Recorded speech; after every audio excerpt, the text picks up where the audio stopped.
Out of the ashes of World War I, Germany is crying out for a savior, and a wealthy occultist, Dietrich Eckart, thinks he's found him.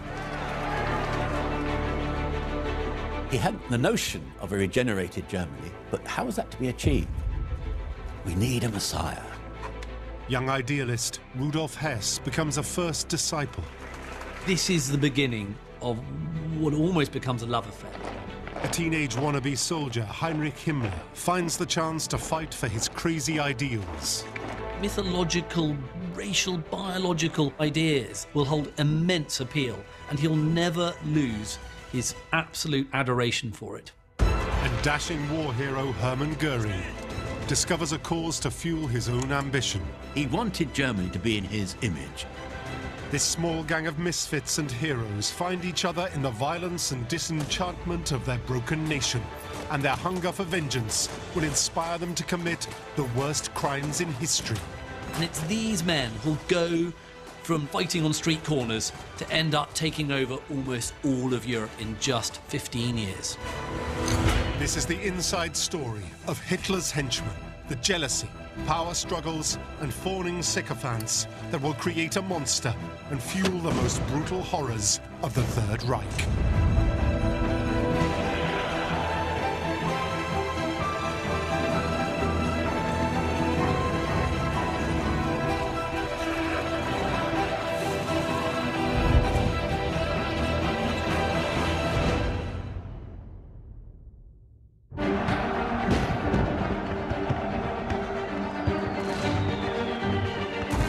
The story of Hitler's inner circle begins in the final days of World War I.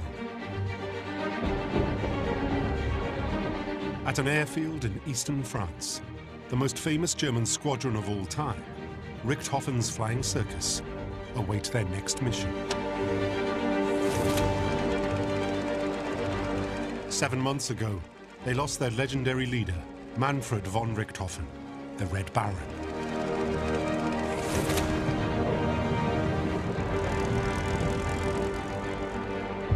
But a new hero has stepped in to fill the void. A fighter pilot ace named Hermann Goering. Goering is a national hero. In the First World War, he's been a fantastically brave infantryman, and then he becomes a pilot, and he becomes a brilliant pilot. He shoots down 22 aircraft. And for that, he deservedly wins Germany's highest honor, which is called the Blue Max.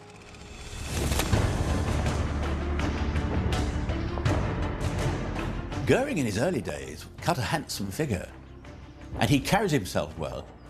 A man of considerable physical courage and bravery. He's a hugely impressive figure to meet. He's funny, he's witty, he's a natural leader. He's kind of one of those guys who, you know, you put him in a room, there's 20 people in the room, and before you know it, he's telling the other 19 what to do. But Goering faces a crisis. Rumors are rife that the German emperor is about to throw in the towel. But Goering is defiant. The war may be going badly, and his squadron down to half, but he's not for surrender. Goering gathers his men together and tells them to fundamentally ignore all these defeatist rumours that the Kaiser is going to desert them. He's never going to do that, he says. The Kaiser is going to be true to them just as they are true to the Kaiser, and will stick up for the glory and the honour of the fatherland. Goering galvanizes his men to prepare for a last death or glory battle. But almost as soon as the cheers die down, orders arrive halting all air operations on the Western Front. This order comes as a huge blow to Goering. It means that everything he's fought for the past 4 years, all those battles, all those combats in the air, it's meaningless. They've lost comrades, they've experienced extraordinary conditions, and it all seems to be for nothing. Everything disappears in smoke in 1918.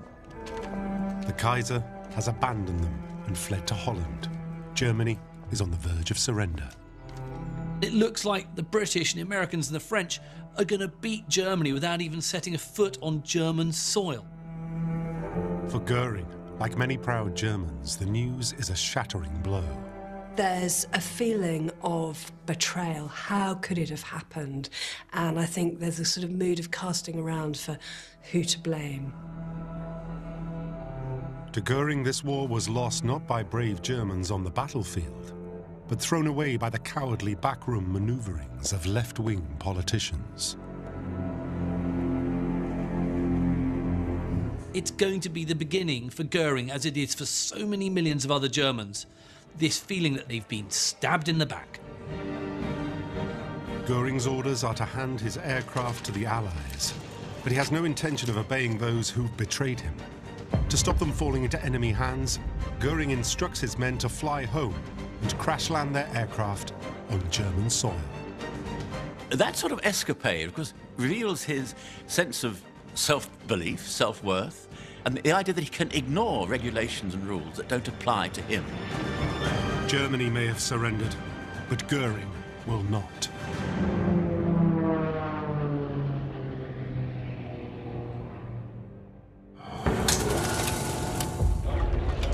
But the Germany Goering will return to is a nation in crisis. It was a total chaos in the country when the German army was coming back. Millions of people, they were unemployed. It was an unrest politically, but also economically. Poverty and starvation are everywhere. Law and order has broken down, and a socialist revolution is sweeping the country. The German intelligentsia are deeply divided between extreme left and far right-wing politics. And in southern Germany, the Bavarian capital of Munich is a hotbed of these extremist views. Among the city's outspoken right-wing elite is a 50-year-old Bavarian poet and dramatist called Dietrich Eckart. Dietrich Eckart is not a figure that many people would associate with the Nazi movement today, but he is in fact one of the most important figures within it, and it's him who arguably sets in motion the whole political force. Eckart is well known to be a heavy drinker, but having made his name and fortune as a playwright before the war, he's also wealthy and well-connected. He's a cultured individual, he's a well-known poet, he's able to articulate his views reasonably well. But those views are of the extreme far right. And in keeping with the times, his paper, Auf gut Deutsch, or In Good German, is a rabidly racist Jew-baiting sheet.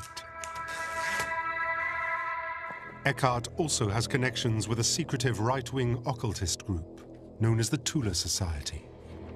The Thule Society was a really out-there group of people. One of the things they believed in was Atlantis. There was a race of people called the Aryans, who were almost superhuman in beauty and strength, all came from Atlantis.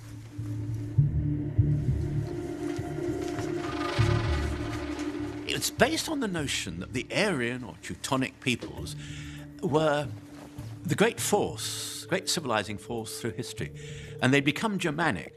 The German people, the Aryan Teutonic people, were the best because that's how fate, providence, nature had intended them. As bizarre as their beliefs seem, in the shattered German psyche, the notion of a once glorious past offers a compelling escape from the reality of humiliation. It's important in giving some shape to the Germans, some sense of their own historic identity. Germany as a state is only 40 years old. What bound them together was this strong sense that they wanted to discover the roots of Germandom. What did it mean to be German? But there's a dark side to the Thule Society myth. They believe the superhuman Aryans had been weakened by interbreeding with inferior and morally corrupt races. Now these inferior races are in control, and the chaos Eckart sees in Germany is the result. It's the scapegoat notion. What he's discovered, he claims, is that there is a worldwide conspiracy. Eckart fervently believes that the enemies of Aryan Germany are the Bolsheviks, the communists, and most of all, the Jews. The Jewish race is concerned to destroy all other cultures from within, by infiltration, corrupting the body from within, the bacillus within.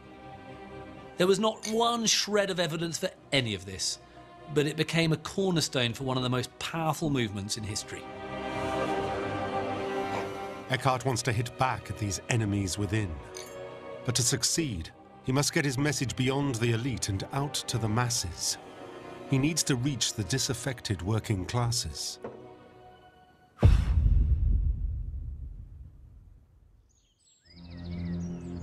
Meanwhile, with his squadron disbanded, Hermann Goering returns to Munich. He comes out of the war a heroic figure in the eyes of many, but with a burning sense of resentment, anger, frustration that Germany, after this great effort, this great suffering, which should have led to great heroic victory, has in fact led to a very humiliating defeat.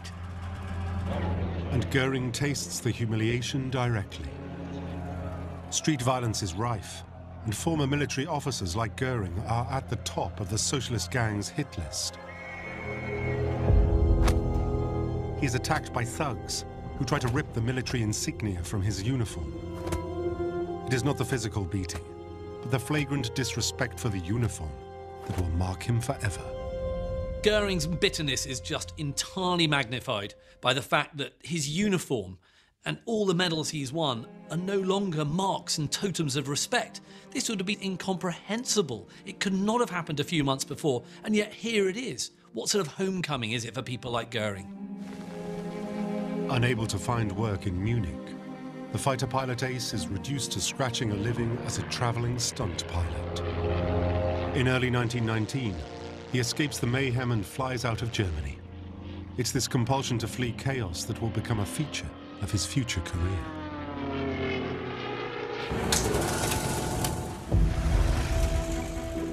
But others, like Dietrich Eckart, are determined to make a stand.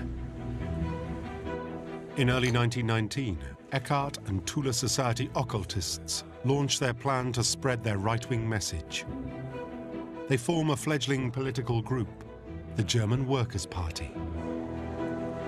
It's just one of many small factions that spring up and meet in the beer halls and cellars of Munich.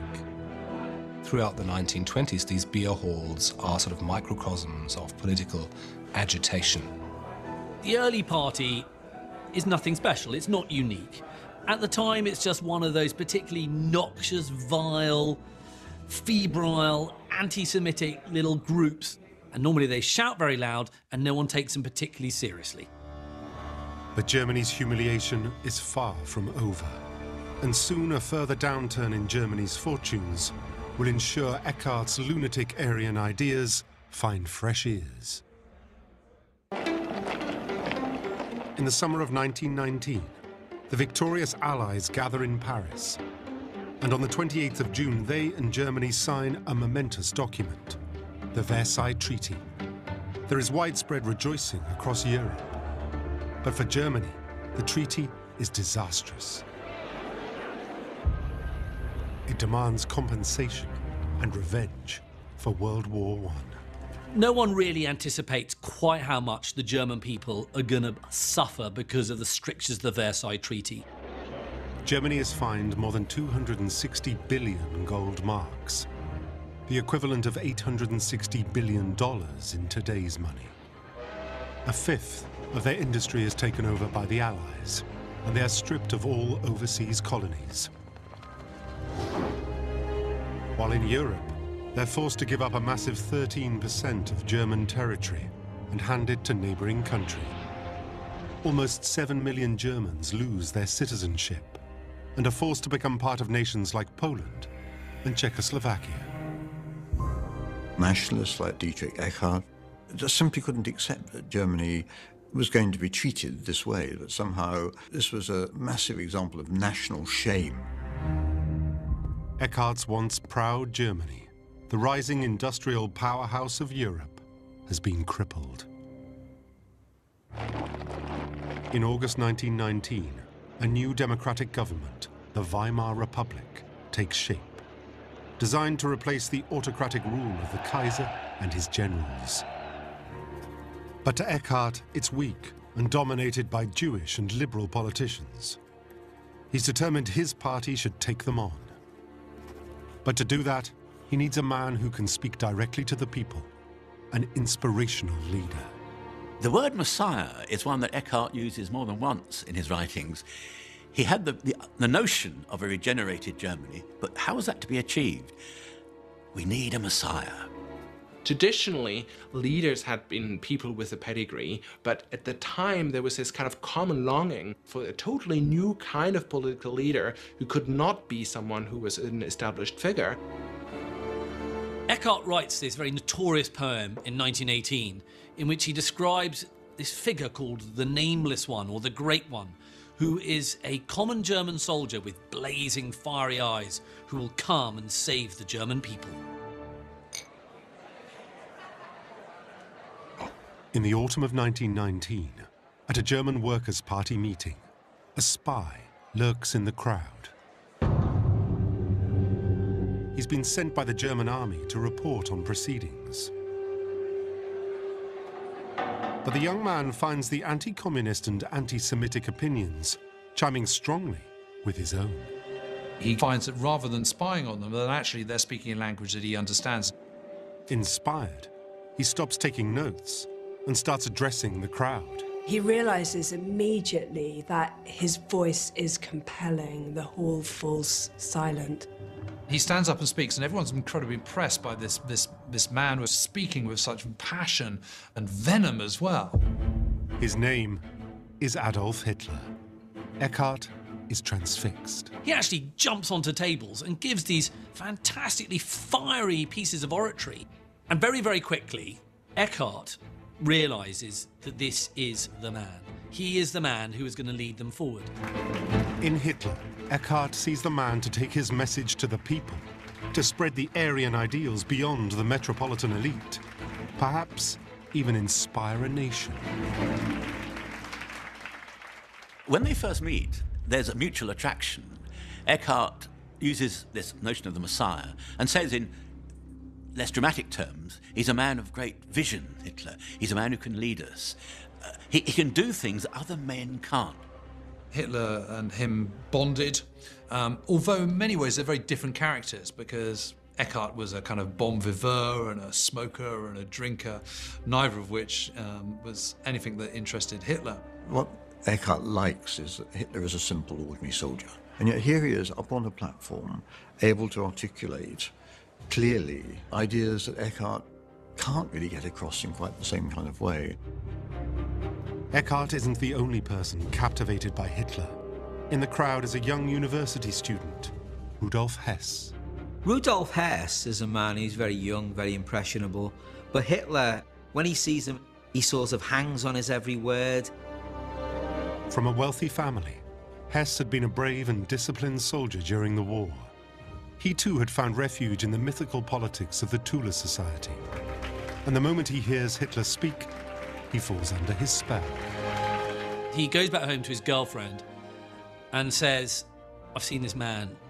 His adulation for Hitler, he pours out to her in this long description of the skills and ability and charisma and messianic quality of the man he's met.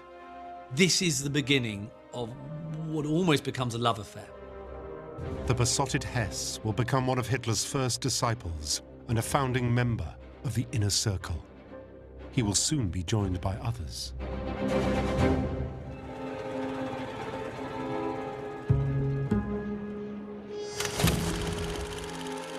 Among them is a troublesome 19-year-old schoolteacher's son.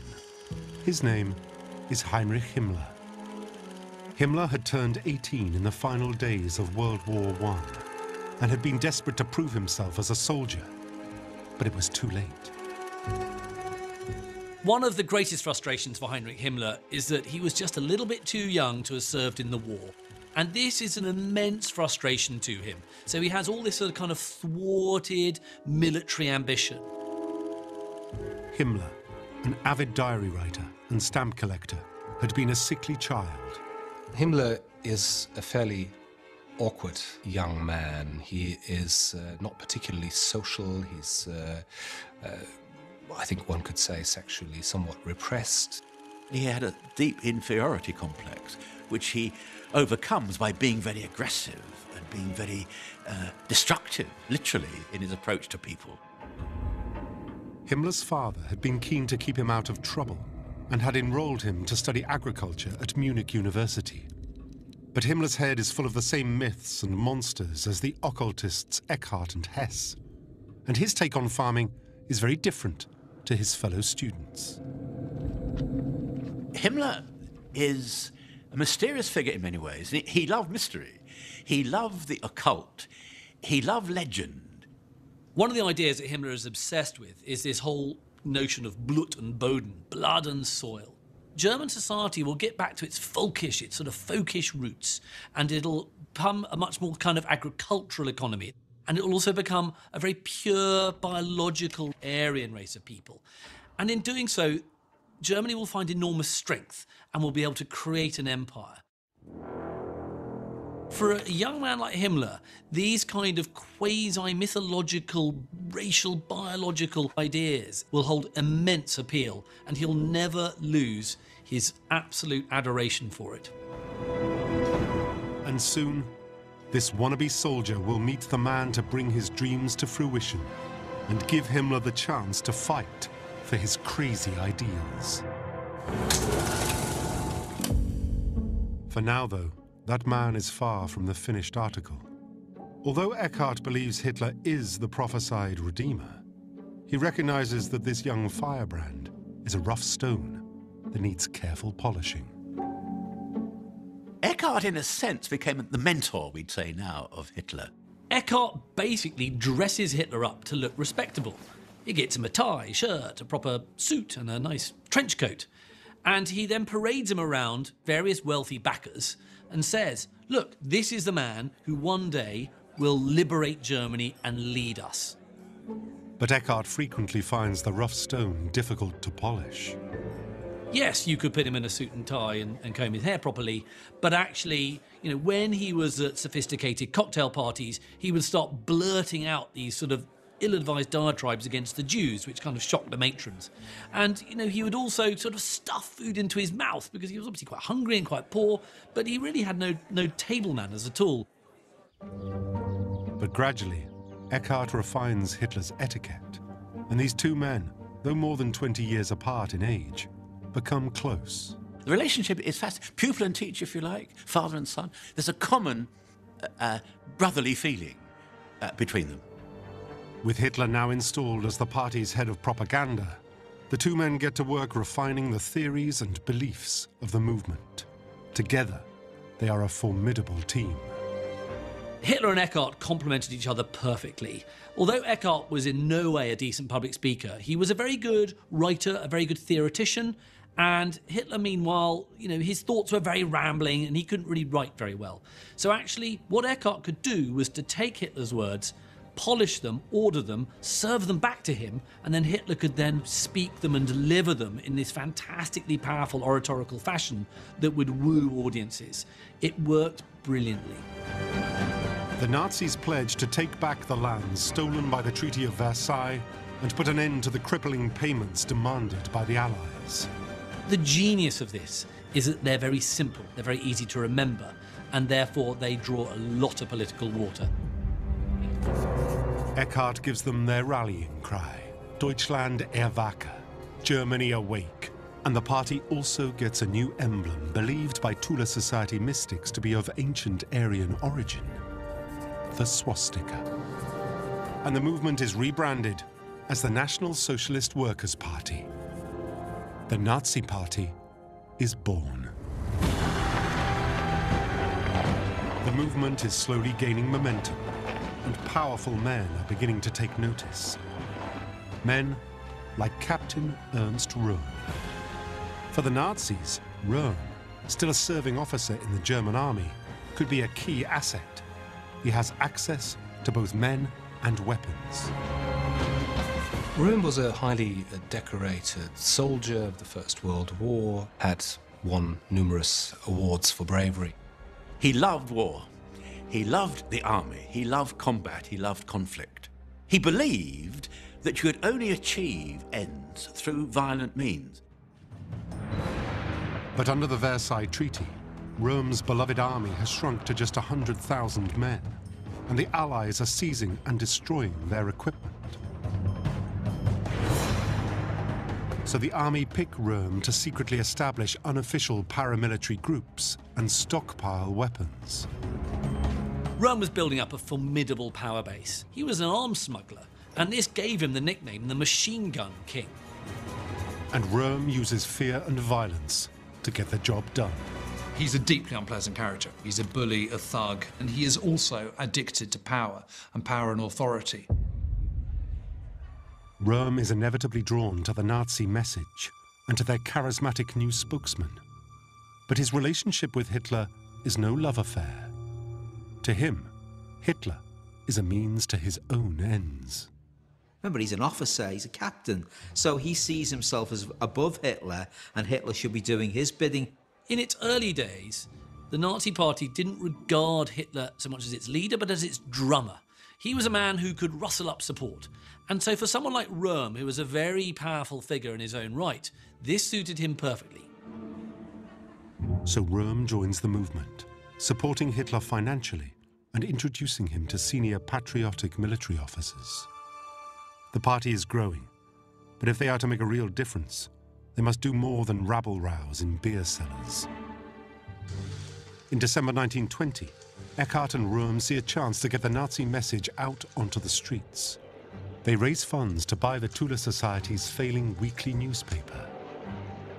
It's an early foray into mass propaganda, a tool the Nazis will learn to use with breathtaking efficiency.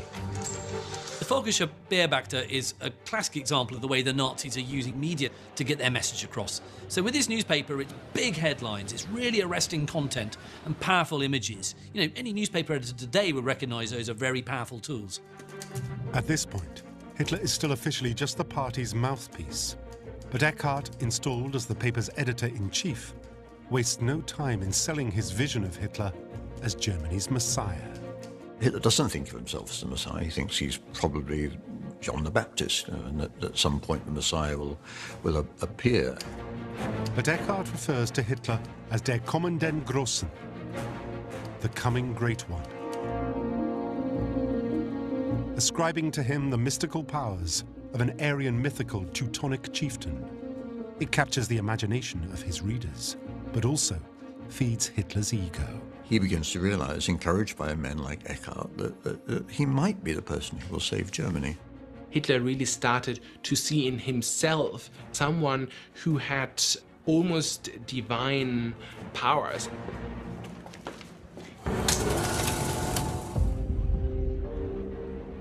And Eckart isn't the only Nazi to see Hitler in this way. The now devoted Rudolf Hess throws himself into doing Hitler's bidding. Hess is one of those individuals in the movement who you could define as being adulatory. He has a need to admire and to respect, worship. Hitler seems to have been rather cool or cold, but didn't move Hess the other way. It made him even more attractive, the mystique, possibly. Hess is almost in love with Hitler. You know, he's mesmerised by him. He's like a puppy dog. He's affectionate. He realises that he's always going to live in the shadow of this man, and he wants to live in the shadow of this man. Shortly after Eckart's article, Hess begins addressing Hitler as the leader, der Führer. Hess's Führer is about to be transformed.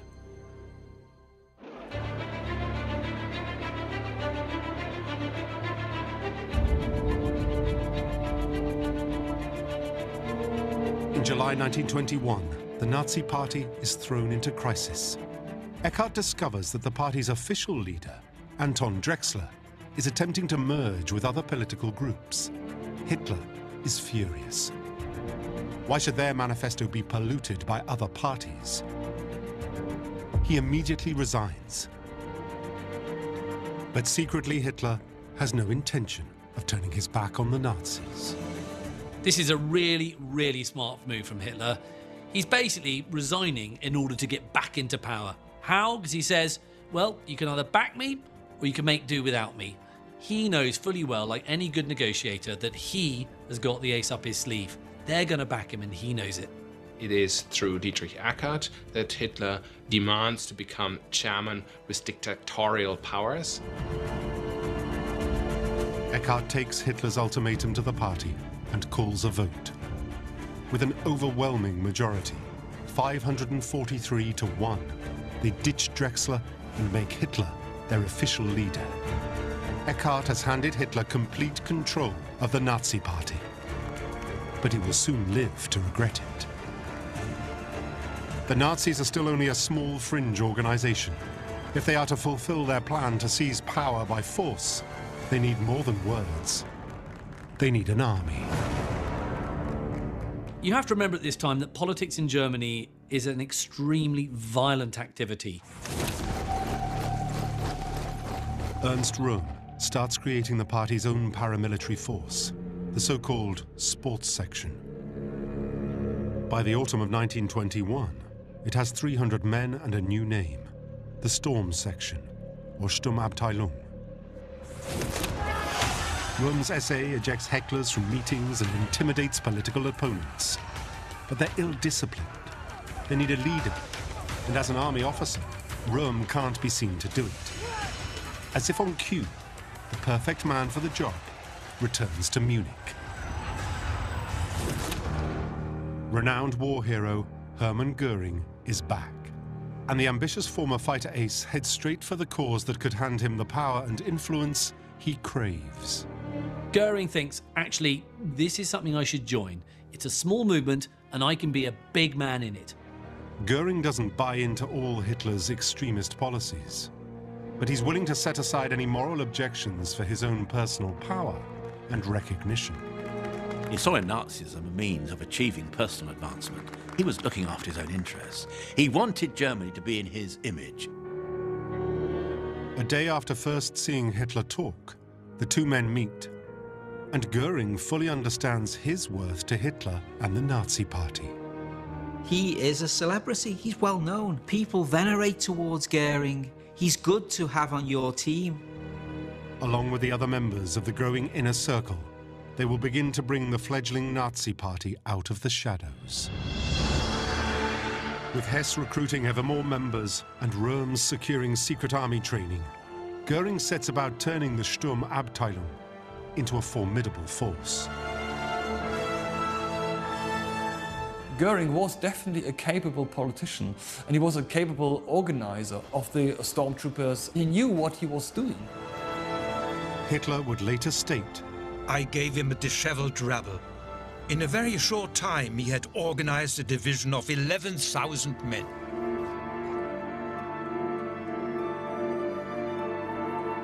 But as the stars of Göring, Röhm and Hess are on the rise, Dietrich Eckart finds himself increasingly pushed out of Hitler's circle. He thought that Eckart really became a liability as a political operator. He's too much of a drinker, and he's all ideas and not enough action. He's just not revolutionary enough. Hitler has grown weary of his mentor, and Eckart turns more and more to the bottle. Eckart is beginning to have serious doubts about Hitler. He also accuses Hitler of having a messiah complex. This is ironic. Why? Because Eckart is the one who's always been looking for a messiah, and yet here is the messiah, and it's not what Eckart likes. Eckart is labelled by Hitler as a fatalist, a pedant, and a pessimist. I think for Eckart, he suddenly wakes up to, what have I created? Have I created a political monster here, which I'm not going to be able to control? Ernst Röhm also faces a crisis. He has started drawing the attention of his army commanders, worried by his increasing involvement in extreme right-wing politics. He's given an ultimatum to choose between his career or the Nazi Party. Röhm has a very clear choice between either staying in the army and doing his bit to help restore the German army to its former greatness, or he could go all in with the Nazis. It's a very, very tough decision for him to make.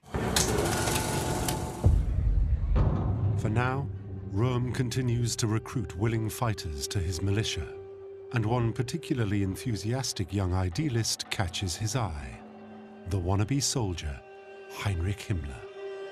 The opportunity that the connection with Röhm gives him is the uniform. The idea I can be a soldier, a toy one perhaps in some respects, but I can be seen as a soldier. That's the attraction. Röhm introduces Himmler to the growing Nazi Party, and in August 1923, he becomes party member 14,303. At first, he remains under Rome's wing. There are few indications that he will become the most murderous and feared anti-Semite of them all. The key players are now in place. All they need is an opportunity to make their mark.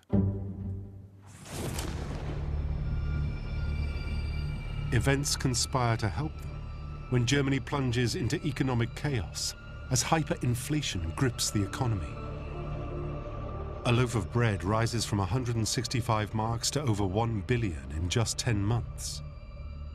The hyperinflation of 1922-23 has a deeply traumatizing effect on many Germans. Overnight, accumulated fortunes are worth nothing. It's a year when many Germans just don't know what's going to happen. I mean, is everything going to collapse around them? What is happening? How are you going to rescue Germany from this crisis? The Weimar government has no choice but to default on Germany's repayments to the Allies. In retaliation, French and Belgian troops seize one of Germany's few assets, the Ruhr, the country's industrial heartland. For the first time, foreign troops are on German sovereign territory. There's nothing worse for a people to be occupied. And for the Germans, an immensely proud people, I'd suggest, it comes as a real insult and a real humiliation. For Goering and the Nazis, this is a call to arms. So now you've got the perfect conditions, the complete collapse of the economy and the ruin of all the middle classes. And so really they feel this is the point. 1923 is the point when we go. Let's go for the coup. Goering knows the clock is ticking, and he wants to act now. The economic crisis is hitting party coffers hard, and his SA militia are becoming restless.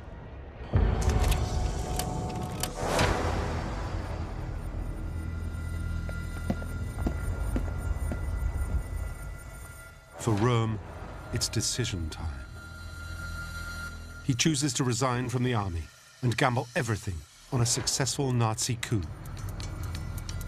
Röhm then eggs Hitler on, insisting that much of the army supports them and won't stand in their way. It's agreed. Now is the time to seize power. But how? The inspiration comes from abroad.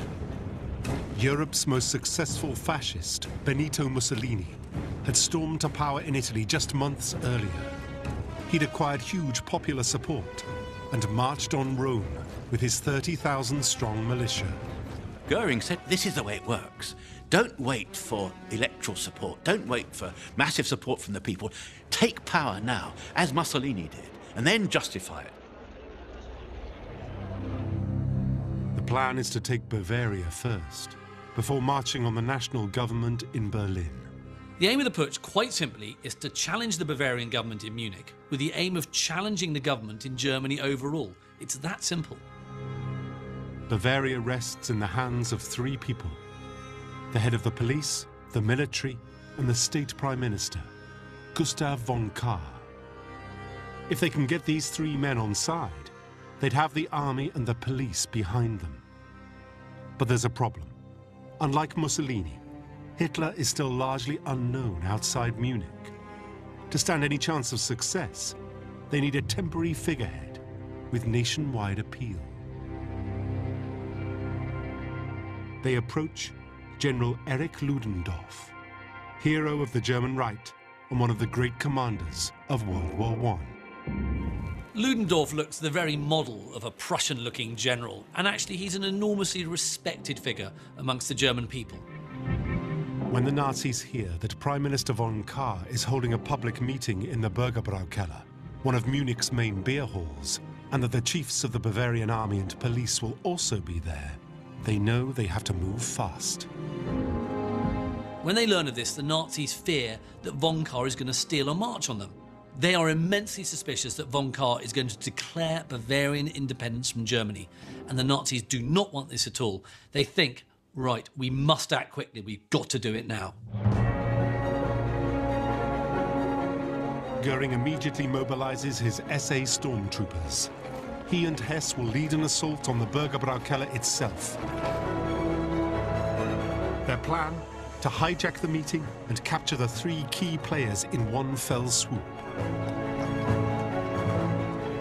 Once they're secured, SA units, including Ρωες and Himmlers, will take control of the key military and police buildings around the city. They await the call to go. For Göring, it's the moment he's been waiting for. He puts on his best regalia, his full military uniform, with the blue max. It was a golden moment for him. Here was a chance to assert his military aspect again. Göring, at this stage, thinks big. He thinks that this is the spark that will light the prairie fire that will be the takeover of Germany. For all these men, the members of Hitler's inner circle, this is the moment they've been waiting for. They know this is their opportunity to seize power by force and show the world what they're made of. Göring arrives at the Bürgerbrau Keller with 100 of his heavily armed elite SA shock troops. In all, 600 SAs surround the hall. Göring's troops are an immensely disciplined, well-dressed looking bunch. And so when they get off their trucks outside the Bürgerbrau Keller, the local police force just assume they're actual regular army units and just let them get on with it. It's actually a marvellous bit of deception. Inside, Gustav von Kahr is addressing the crowd, and as predicted, the chiefs of the Bavarian police and army are with him. Göring and his men smash through the doors into the Bürgerbrau Keller, and they set up a Maxim machine gun at one end of the hall, which gives them an absolute ability to wipe out everybody in that room. Then they barge their way through the middle of the hall, making way for Adolf Hitler. Hitler marches in with the SA. They take over. He fires a shot into the ceiling. All the plaster and the wood came down. Hitler declares, "The National Socialist Revolution has broken out." They bundle the triumvirate into this side room and they begin their negotiations. Hitler tries to convince the three state leaders to join the coup, but they refuse. Von Kahr and the other two, they're just not going to have it. They're just not going to say to Hitler, "We support you, we're behind you." Hitler desperately needs the persuasive power of their national figurehead, Ludendorff, but he hasn't arrived. This major figure who's been recruited to add this sort of gloss of refinement and authority just hasn't turned up. Pistol in hand, Hitler threatens them, but they won't budge. Hitler realises, that he and his fellow Nazis can't just start shooting everybody. That's not going to achieve anything. It's rapidly becoming an utter shambles. Back in the main hall, Hess targets senior political opponents for kidnap to remove them from the city, while Göring keeps the crowd in check. Göring is trying to keep control within the main beer hall. And so in order to do so, he sort of shows his authority by ripping open his tunic to reveal his Blue Max medal. He joked around with them and told them that they should be calm and that they had beer to drink. It is really here where we have Göring at his best, or at his worst, if you will. With the beer hall locked down, Röhm gets the call to action. He orders his men to march on the Bavarian War Ministry. Himmler proudly carries the old imperial banner. It said he managed to gravitate towards the rear in order to encourage others to go forward.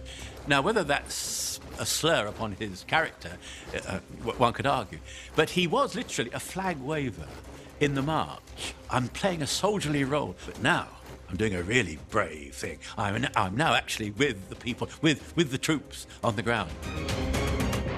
All over the city, SA units close in on their targets.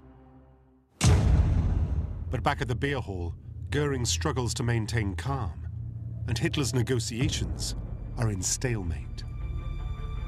In a desperate attempt to turn things round, he makes an impassioned speech to the crowd, lying that the government have agreed to back them.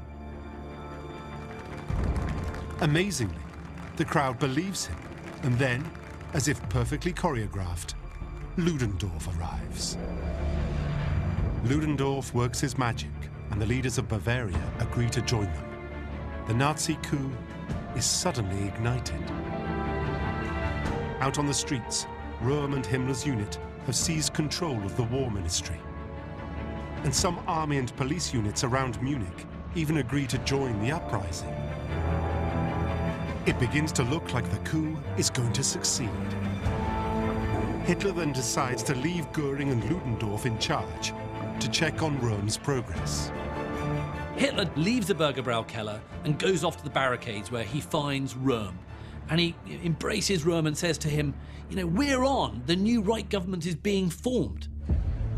Back at the Bürgerbrau Keller, the atmosphere is now more relaxed. But with Goering distracted fetching drinks for his men, Ludendorff makes a grave error. It appears that Kahr persuaded Ludendorff to let him go. And Ludendorff said, OK, you know, give your word that you won't back out. Von Kahr assures Ludendorff he won't betray them.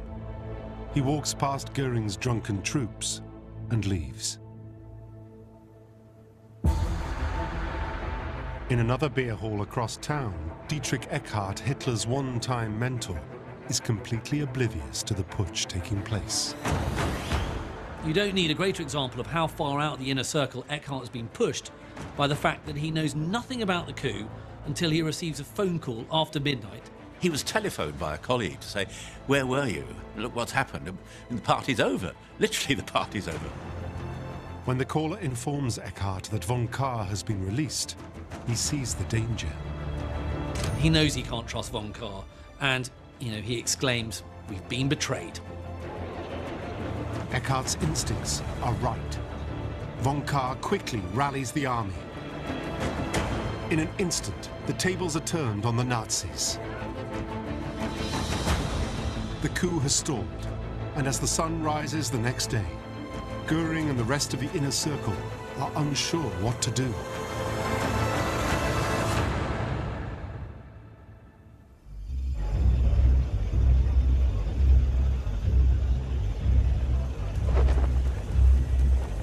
That morning, Eckart heads to Nazi Party HQ. The SA troops are chanting his slogan, Germany awake. But Eckart, the man who helped ignite it all, has been totally left out of the coup. Then, his former protégé arrives. Hitler's automobile comes to a very, very sharp stop before Eckart, and Hitler shoots him an angry glance and tells him, look, get in the car behind and follow me. This will be the last communication these two men will ever have.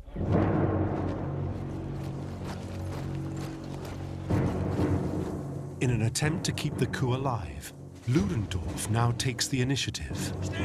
It's Ludendorff who seizes the moment and says, we will march!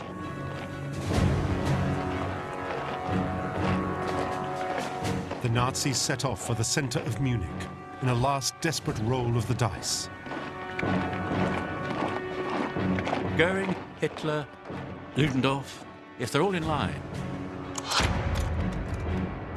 And they link arms. But the authorities are waiting for them.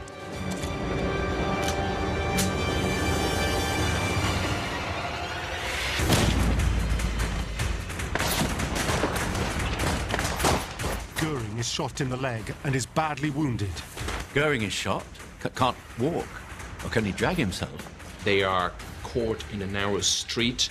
It's a complete shambles. The Nazis are utterly routed, and so they all have to flee. In the mayhem, 16 Nazis are killed and many more injured. And Hitler only just cheats death. A bullet narrowly misses Hitler by a foot. If it had gone a foot to the right, history would have been very different.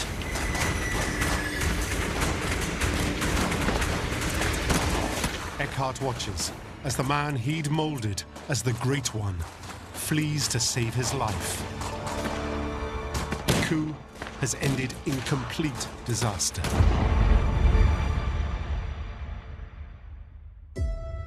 Badly injured, Goering escapes to Austria. Exiled from his country, a wanted man, his dreams of glory shattered. Rudolf Hess also flees to Austria, while Himmler returns to his mother's house, not yet a big enough player to attract the attention of the authorities. Röhm turns himself in and is jailed along with Hitler. The putsch was a total failure. The inner circle is broken, their party disbanded, and their Führer behind bars. Nobody would have thought these people come into power again to push the world into that bloody total war. But together, they have learned a valuable lesson. This kind of revolutionary politics didn't work. But in the end, you would have to subvert democracy by becoming democratic. In the years to come, the failed putsch will be rewritten into Nazi folklore as a triumphant struggle. It's glorified. And any members of Hitler's inner circle who were there on that very fateful day have their place in the inner circle cemented. The putsch creates this bond of blood between future senior figures of the Third Reich. But Dietrich Eckart won't live to see the rise of the Third Reich. Just 6 weeks after the failed coup, he lies dying. Years of alcohol abuse have taken their toll. His final words are prophetic. Follow Hitler. He will dance, but it is I who call the tune. Do not mourn for me. I shall have influenced history more than any German. Here we have quintessential Eckart, and presents as himself as the kind of puppet master who had been the real person, the real architect of the new Germany that was to come. Eckart's untimely death ends that first dramatic act in the Nazi movement, but the legacy is there. Eckart is never going to know it, but in public at least, Hitler will always respect him, almost as a permanent member of the inner circle. He'll dedicate the first volume of Mein Kampf to Eckart and call him the spiritual father of National Socialism. Eckart may die, but his ideas don't die with him. And of course, they are carried forward by Hitler and his inner circle and will bring the world to near destruction. Hitler's circle of evil isn't finished yet.